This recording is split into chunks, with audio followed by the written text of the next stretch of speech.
오늘 이 말씀은 세례 요한의 출생에 관한 말씀입니다. 세례 요한이 출생할 때에 그 부모님이 먼저 천사로부터 말씀을 받았습니다. 그 부모님은 엘리사벳 그리고 사가랴, 오늘 여러분들이 함께 읽으신 말씀에 나오는 두 주인공이 바로 그들입니다. 세례 요한의 부모님, 사가랴와 엘리사벳. 그런데 그들은 나이가 좀 있었습니다.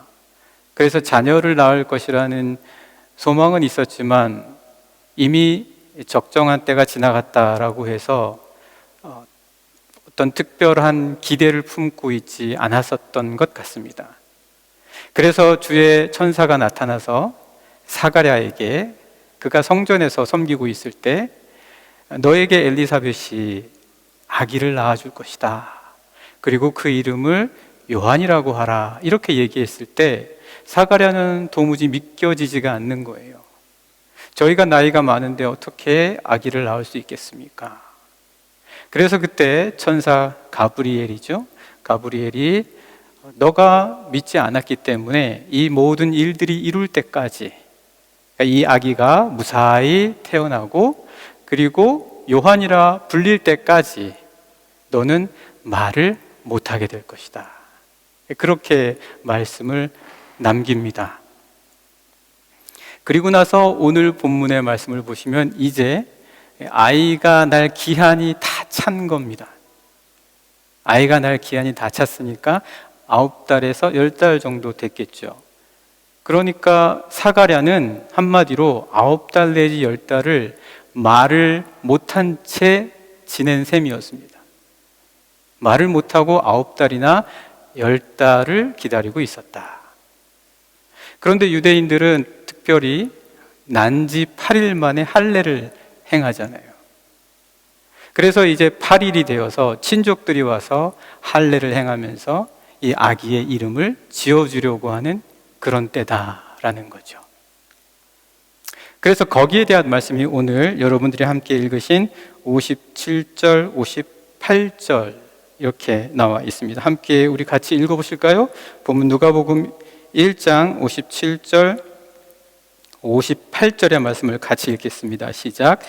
엘리사벳이 해산할 기한이 차서 아들을 낳으니 이웃과 친족이 주께서 그를 크게 긍휼히 여기심을 듣고 함께 즐거워하더라. 그리고 나서 이제 8일이 되어서 할례를 행하려고 하는 겁니다. 그런데 여기서 보시면 해산할 기한이 찼다라고 하잖아요. 앞서 말씀드린 것처럼 9달이나 10달 정도를 사가랴가 말을 하지 못하고 기다릴 수밖에 없었던 거예요. 기한이 있어요. 이런 경우는 내가 언제까지 기다린다라고 하는 기간이 정해져 있어요. 9달이나 10달 정도 기다리면 되겠지 라는 생각을 할 수가 있습니다. 위에서 또 8일 만에 친족들이 오잖아요. 이런 경우도 역시 8일이라는 기한이 정해져 있습니다. 여러분 한번 생각을 해보십시오. 우리의 기다림에는 기간이 정해져 있는 기다림이 있습니다. 어느 정도까지 기다리면 내가 된다 라고 하는 그런 기다림이 있어요. 어찌 보면 그런 기다림은 정해져 있기 때문에 잘 기다릴지 모릅니다. 그런데 기간이 정해져 있지 않은 기다림도 있어요. 그리고 갑작스럽게 다가오는 그런 기다림의 순간들이 또 있습니다. 그러니까 항상 내가 어떤 준비가 되어 있고 늘 기다리는 마음을 갖고 있지 않으면 그런 상황에서는 잘 기다림을 보여줄 수가 없는 거죠. 예를 들어서 여러분, 가인이 있죠. 그러니까 가인은 동생 아벨을 순간 참지 못하고 자신의 제사가 받아들여지지 않는 것 때문에 살인을 저지르고 맙니다. 만약 그가 늘 하나님과 동행하면서 기다림의 모습을 갖고 있었다면 순간 자기에게 다가오는 상황에 대해서 잘 대처했을 수 있을 거예요. 그런데 우리는 어떨 때 이 짧은 순간, 내가 만약 어떤 삶으로 준비하고 기다려왔다면 잘 처리할 수 있는 그 순간에 대처를 제대로 못하는 거죠. 흥분하고 격분할 수가 있다. 그래서 우리는 기간이 정해져 있고 뭔가 예상이 되는 기다림이 있는 반면 알 수 없는 기다림들이 우리에게 다가온다라는 사실을 잊지 말아야 합니다. 그것뿐만이 아닙니다. 여러분, 다윗 잘 아시잖아요. 다윗은 늘 하나님을 기다리는 자였습니다.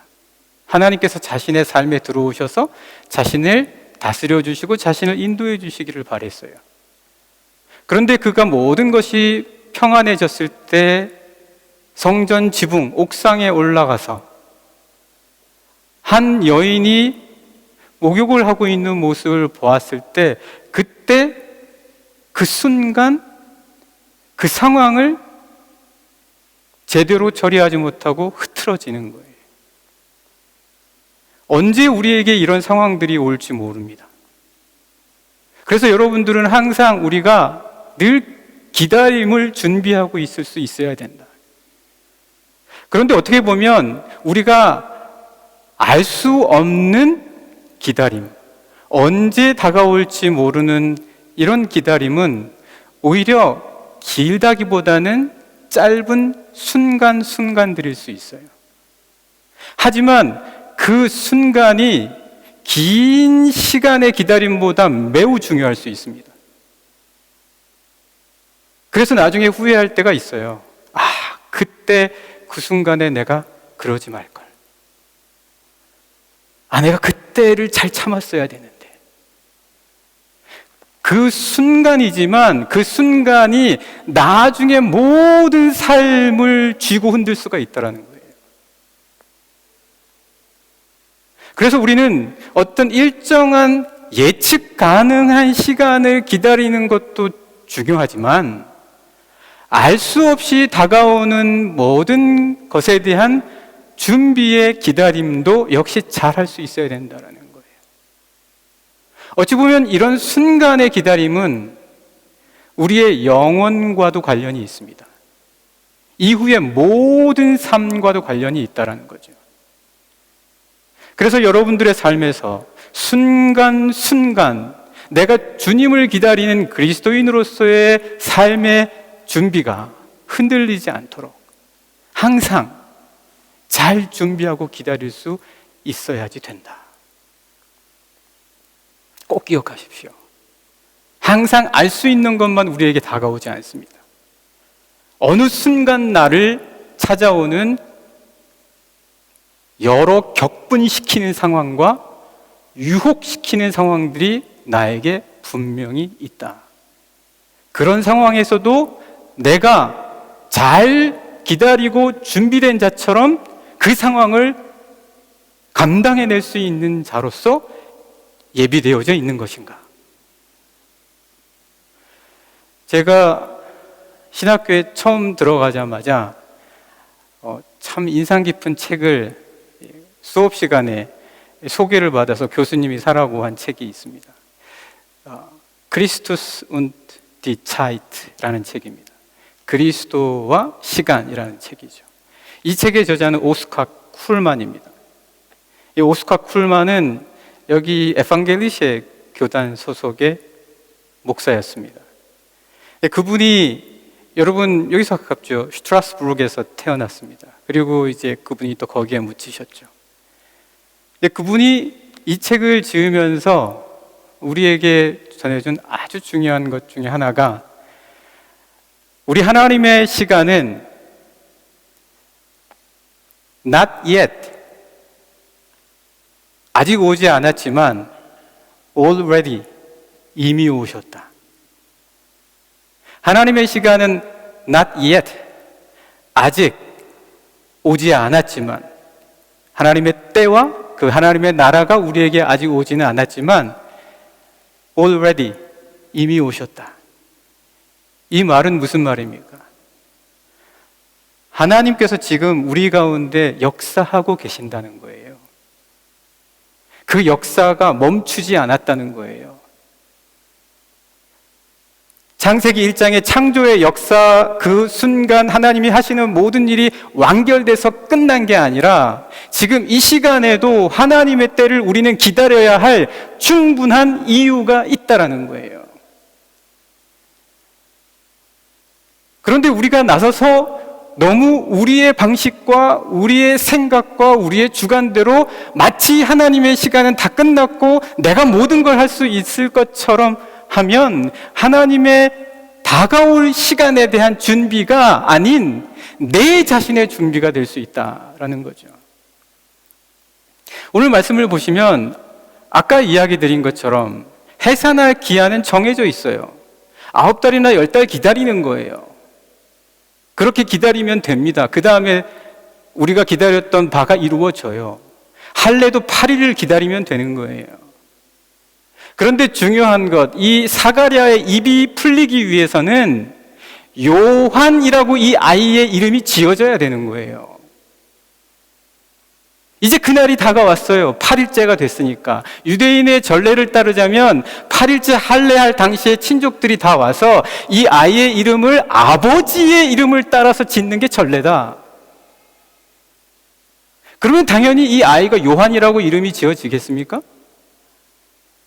사가랴라고 짓죠. 이 상황은 어떻게 전개될지 모른다는 거예요. 해산할 기한이 돼서 아이가 나오는 것과 8일째 할례를 베푸는 것은 우리가 다 알아요. 그 기간은 누구나 다 잘 기다려요. 그런데 이 아이를 어떻게 사가랴가 아닌 요한으로 이름 짓게 할 것인가? 사가랴는 거기에다 말을 못해요.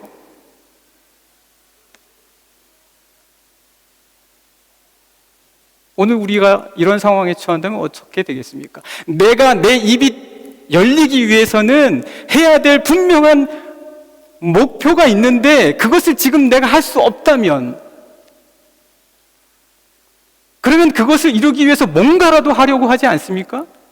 그때 조심하라는 거예요. 내 억지를 부리지 말라는 거죠. 내 방식을 고집하지 말라는 거예요. 하나님이 역사하실 그 공간을 만들어 놓으라는 거예요. 다른 말로 기다리라는 거예요. 하나님이 일하시도록 내가 하나님으로부터 받은 삶의 모습을 여유 있게 넉넉하게 기다릴 수 있는 믿음이 필요하다라는 것입니다. 사가랴는 아마도 이런 상황을 예측하고 자신의 아내에게 어떤 식으로든 엘리사벳에게 미리 말했을 수도 있어요. 우리 아이의 이름은 반드시 요한이라고 해야 됩니다. 친족들이 와서 내 이름을 따서 사가랴라고 할지도 모르겠는데 절대 그런 일이 벌어지지 않도록 당신은 요한이라고 꼭 주장해야 됩니다 라고 말을 했을 수도 있습니다. 그러나 오늘 말씀의 전개를 봐서는 그렇게 말한 것 같지는 않아요. 뿐만 아니라 만약 엘리사벳이 남편 사가랴로부터 이야기를 듣고 아이의 이름을 요한이라고 한다면 그게 자신이 한 것인지 하나님이 하신 것인지 사가랴가 어떻게 알겠습니까? 그래서 사가랴는 분명 기다렸을 거예요. 오늘 그 말씀을 잠깐 한번 읽어보실까요? 같이 읽겠습니다. 59절부터 63절까지 같이 읽겠습니다. 59절부터입니다. 시작. 8일이 되매 아이를 할례하러 와서 그 아버지의 이름을 따라 사가랴라 하고자 하더니 그 어머니가 대답하여 이르되 아니라 요한이라 할 것이라 하매 그들이 이르되 내 친족 중에 이 이름으로 이름하니가 없다 하고 그의 아버지께 몸짓하여 무엇으로 이름을 지으려 하는가 물으니 그가 서판을 달라 하여 그 이름을 요한이라 쓰매 다 놀랍게 여기더라. 사랑하는 영락의 성도 여러분, 우리의 기다림에는 우리가 알 수 없는 기다림이 있습니다.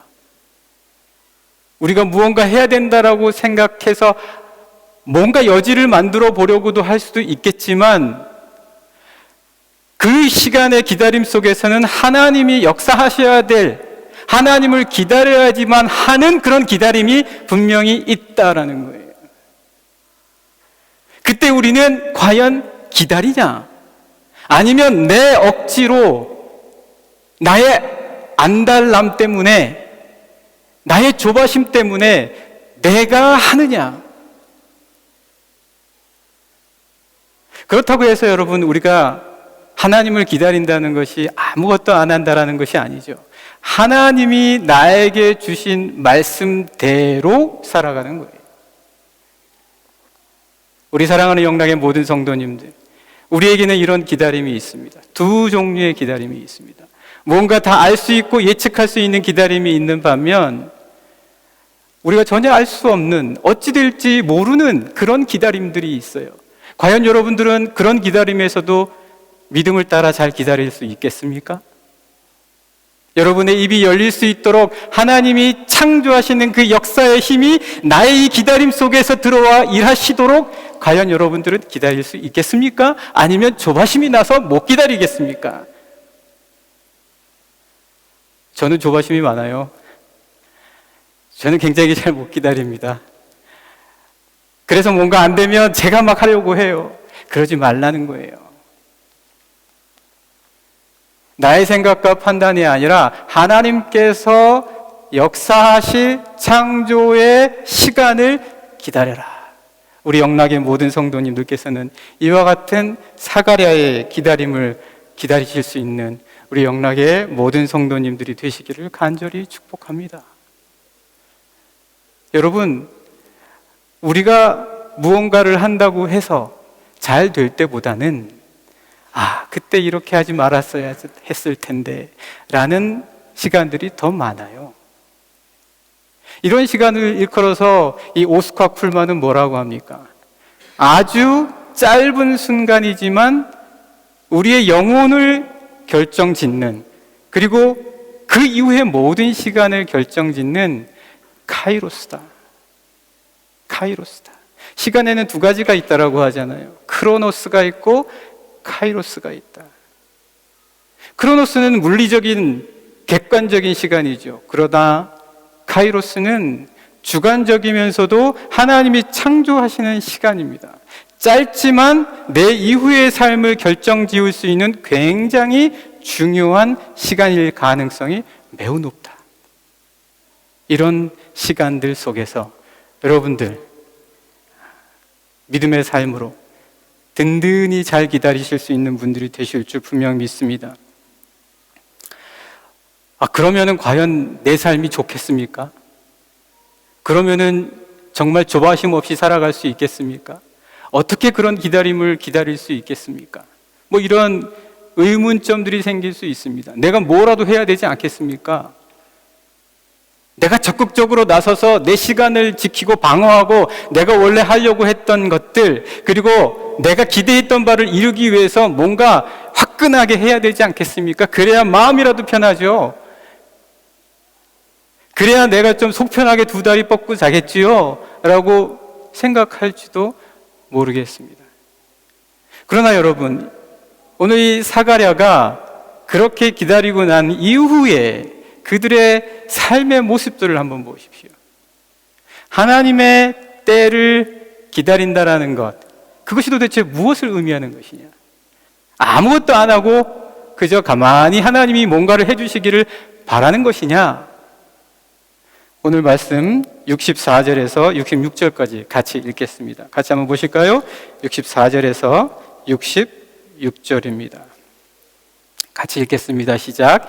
이에 그 입이 곧 열리고 혀가 풀리며 말을 하여 하나님을 찬송하니 그 근처에 사는 자가 다 두려워하고 이 모든 말이 온 유대 산골에 두루 퍼지매 듣는 사람이 다 이 말을 마음에 두며 이르되 이 아이가 장차 어찌 될까 하니 이는 주의 손이 그와 함께 하심이로라.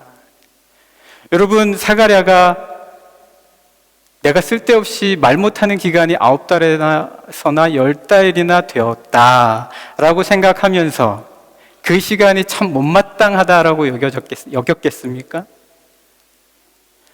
우리가 남들보다 자녀를 늦게 낳게 하신 하나님이 참 원망스럽다라고 생각이 들었겠습니까? 오늘 이 말씀을 보면 전혀 그렇지가 않아요. 전혀 그렇지가 않고 오히려 기쁨과 감사가 가득하다. 왜 기쁨과 감사가 가득하냐? 그들의 고백 속에 담겨져 있습니다. 그 이유가, 사가랴는 자신의 입이 열리자마자 그가 처음으로 한 말이 하나님을 찬송한 것이었어요. 오히려 그 시간이 너무 감사한 거예요. 자신이 말 못하고 있다가 다시 말하게 된 것도 감사하고, 그때 자녀를 허락하신 하나님이 너무 감사한 거예요. 그 지금까지의 모든 시간에 대한 것들이 오히려 감사로 가득하게 되었다. 그래서 찬송하잖아요. 주변의 사람들은 또 뭐라고 말합니까? 이 아이가 도대체 어떻게 될까? 주의 손이 그와 함께 한다. 여기 주의 손이 그와 함께 한다라는 것은 하나님이 그를 돌보신다라는 거예요. 하나님이 그를 돌보신다.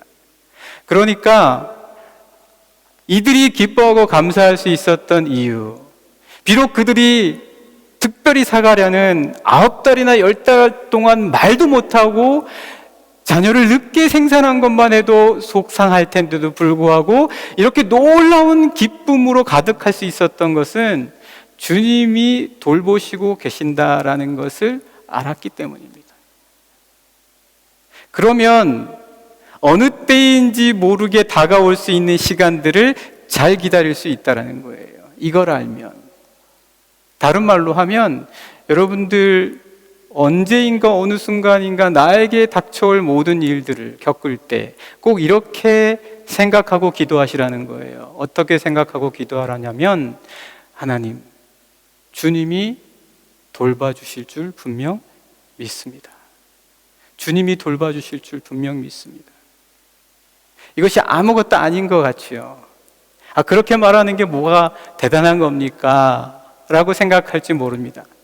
그러나 주님이 돌보심을 기다리면서 이렇게 기도하는 것은 바로 소망과 같은 거예요. 그러니까 어떤 상황에서든 기다리는 자에게 소망이 주어진다는 거죠. 이 소망이 왜 중요하냐? 이 소망이 중요한 이유는 그저 나오는 게 아니라 그 안에서 성령이 역사하신다라고 하는 증거이기 때문에 그렇습니다. 그래서 소망은 아무에게나 나오는 게 아니라 성령이 역사하는 사람의 마음으로부터 나옵니다. 성품이라는 거예요. 보이는 것을 기다리는 사람의 삶에서 늘 보이는 것만 기다릴 줄 아는 자에게서는 이런 소망의 성품이 나오지 않는다는 거예요. 순간순간 격분하고 흥분하고, 그리고 그 순간에 다가와서 자기에게 오는 일들을 참아내지를 못해요. 그러나 성령이 역사하셔서 자신 안에 그 소망이 성품으로 되어 있는 자들에게는 반드시, 비록 사가랴처럼 9달이나 10달 동안 말을 못하는 상황이 있다 할지라도 하나님께서 반드시 돌봐주실 것이라는 이 소망이라고 하는 특별한 성령의 열매가 자신의 성품에 남아 있다라는 거예요. 그래서 이 소망의 성품이 항상 이 영혼 속에서 역사해서 사람들에게 사랑으로 역사하고 사람들에게 품어주고, 그리고 사람들과 함께 할 수 있는 놀라운 은혜가 된다. 그래서 사랑하는 영락의 성도 여러분, 우리가 기다릴 수 없고 알 수 없는 것들에 대한 기다림을 갖게 될 때 이 메커니즘을 꼭 기억하십시오. 로마서 5장의 메커니즘입니다. 여러분 다 잘 아시죠? 환난은 무엇을 낳죠? 환난은 인내를. 인내는 무엇을 낳죠? 연단을. 연단은 무엇을 낳죠? 소망을 낳는다. 소망이 어디서부터 나온다고요? 연단이요. 연단이 뭐라고 말씀드렸습니까? 지난 시간에 성품이라고 말씀드렸잖아요. 품격이요. 그러니까 성령이 역사해 주시는 사람들의 성품에서 나오는 게 소망이지, 소망이 거저 나오는 게 아니에요. 그 소망 안에서 역사하는 그 사람의 인격을 보고 같이 소망을 얻는 거예요. 왜요? 그 사람에게는 보이지 않는 것을 바라볼 수 있는 능력이 있는 거거든요. 다 바라보이는 것만 바래요. 다 보이는 것만 기다려요. 그러나 이 사람에게는 보이지 않는 것을 바라볼 수 있는 특별한 성령의 능력이 있다. 그래서 그와 함께하는 자도 이 소망을 받는다라는 거예요. 오늘 우리 그리스도인들이 보이는 걸 바랍니까? 여러분들 보이는 걸 바라시는 분들이에요? 예수 그리스도가 보이십니까? 오늘 우리는 이 대림절의 계절에 보이지 않는 분을 바라보고 있어요. 기다리고 있어요. 그래서 우리는 어떤 자들입니까? 소망이 있는 자들이다. 마지막으로 한번 말씀 보고 저희들 마치도록 하겠습니다. 로마서 8장입니다. 로마서 8장 24절에서 25절 말씀 저희가 같이 함께 읽도록 하겠습니다. 로마서 8장 24절 25절입니다. 같이 읽겠습니다. 시작. 우리가 소망으로 구원을 얻었음에 보이는 소망이 아니니 보는 것을 누가 바라리요. 만일 우리가 보지 못하는 것을 바라면 참음으로 기다릴지니라. 사랑하는 영락의 성도 여러분, 어찌 될지 아는 것을 기다리는 자들이 아니라 어찌 될지 모르지만 기다릴 수 있는 우리 영락의 모든 성도님들이 되시기를 간절히 축복합니다. 야곱은 형 에서가 400명의 군사와 함께 자기와 만나려고 다가온다는 이야기를 들었어요. 그래서 야복 강가에서 기도합니다. 그때 그가 하나님으로부터 야, 형이 와서 너 해치지 않을 거야, 그 답을 얻었습니까? 아니에요. 그런 답 얻지를 않았어요. 그런데도 그 다음 동이 틀 때 어떻게 합니까? 답을 얻지 못했지만 형을 만나러 가는 거예요. 왜요? 보이지 않는 것을 바랄 수 있는 능력이 생긴 거예요. 에스더는 어떻습니까? 에스더는 유대인이라는 걸 감췄어요.